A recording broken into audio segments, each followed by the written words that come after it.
you believe in the existence of werewolves? Well, today you're about to, because we are going to uncover the chilling account of Keith and Diane Williams and the mysterious creature that haunted their lives. But before we dive in, don't forget to like, subscribe, and hit the notification bell so you won't miss any of our videos. Now, let's uncover the unsettling incident that unfolded in the small town of Ohio. Let me take you back to where it all began. Keith and Diane Williams fell for each other in high school. Afterward, they moved to the state capital, Columbus, and got married there. Fast forward to the year 1981. Born and raised in London, Ohio, the couple decided to move back to their roots. The couple, along with their 4-year-old daughter, Raven, found a charming home. It was a small log cabin on the outskirts of London.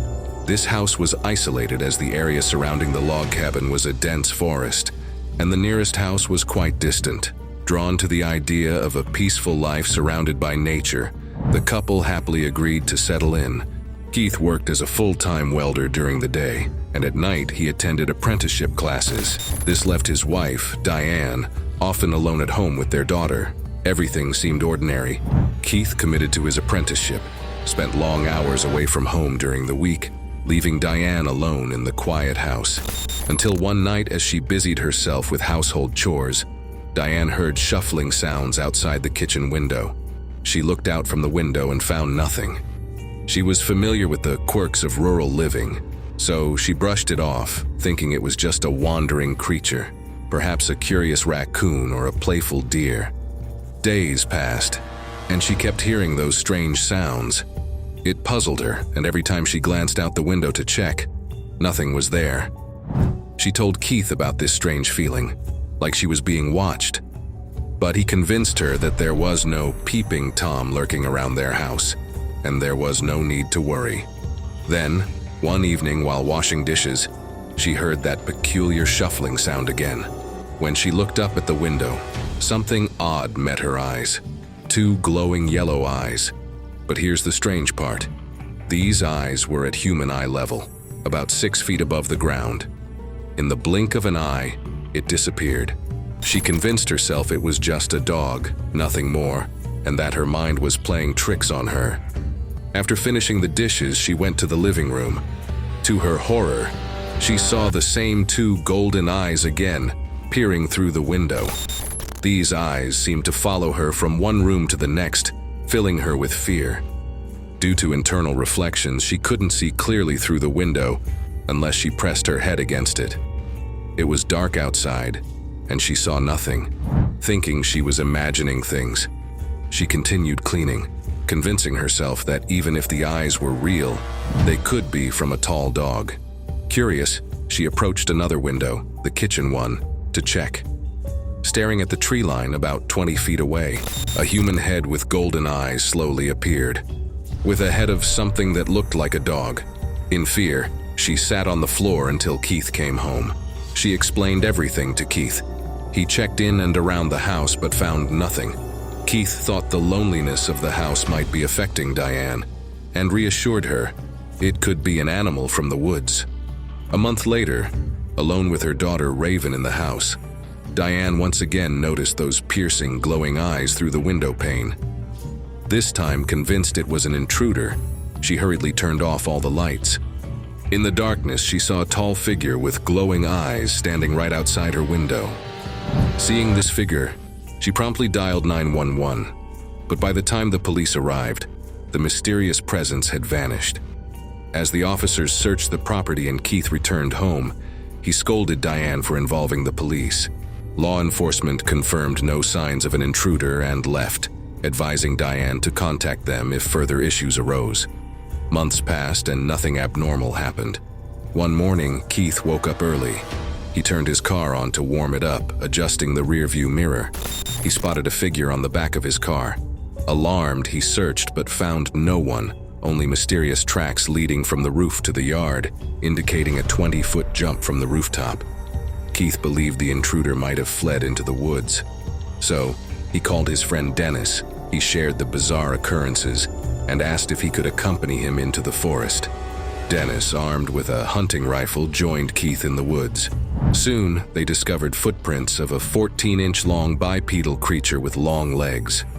As they pursued the 14-inch long footprints, they felt a sense of being followed, sending shivers down their spines. Despite the eerie feeling, they persisted, and the tracks led them to a cabin. They called out for whoever it was to come out, but nobody responded. They even warned that the police would be called, but that didn't work either. So, they left the woods and reached a nearby road where Keith called his dad for a pickup. Upon hearing their story, Keith's dad told them that he knew the owner of that cabin, that the cabin belongs to a man who worked at a nearby tire shop. Acting on this information, Keith drove directly to the tire shop. To keep their knowledge of the intruder's identity discreet, they entered the shop as customers seeking tire service. They identified the person who had worked on their tire as the one they were looking for. This individual turned out to be an elderly man named George, tall and robust. However, Keith was aware that convincing the police would be challenging, considering George's age and the seemingly impossible actions credited to the intruder. Keith planned to capture George during his next appearance on the property and involve the police then.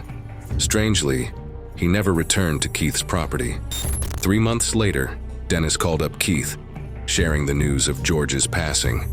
Both of them felt it was finally time to explore what secrets George's cabin held. Dennis picked up Keith along with a deputy sheriff who was a friend of Dennis. He also joined them for the exploration. Inside the cabin, Keith observed a primitive atmosphere. There were no personal items, no food, nothing. However, the most unsettling part was concealed behind a large screen. The space near it reeked of dog urine, and behind the screen they discovered a substantial cell constructed from thick sheets of steel. This cage bore numerous claw marks, both fresh and old, and on one wall were restraints for hands and feet, indicating a large, bipedal creature. Keith couldn't shake the feeling that this mysterious being was the cause of the disturbances in his house. Everyone was thinking werewolf, but nobody wanted to say it. That was impossible. Oddly, the sense of being stalked ended after George's demise. The inexplicable events surrounding Keith and Diane Williams in London, Ohio, have sparked various theories among locals and enthusiasts. Some speculate that the creature, with its 20-feet jumps and eerie appearances, could have been a werewolf, pointing to the golden eyes and the claw marks as evidence. However, skeptics question the validity of the story, noting the absence of any such sightings during George's funeral. Others propose that the events might have an earthlier explanation, perhaps involving a mentally disturbed individual like George, carrying out elaborate acts. The strange symbols and the primitive setup in George's cabin add an air of mystique, leaving room for interpretations ranging from the supernatural to a possibly elaborate hoax. In the absence of concrete proof, the mystery persists, and theories continue to circulate on the internet, with some questioning the veracity of the entire narrative. What are your views on it? If it was really a werewolf, then it means there are more such creatures out there waiting for us to be their next victim. Thank you for watching. If you enjoyed this video, please be sure to click the subscribe button and turn on the notification bell. Until next time, stay cautious and remain vigilant.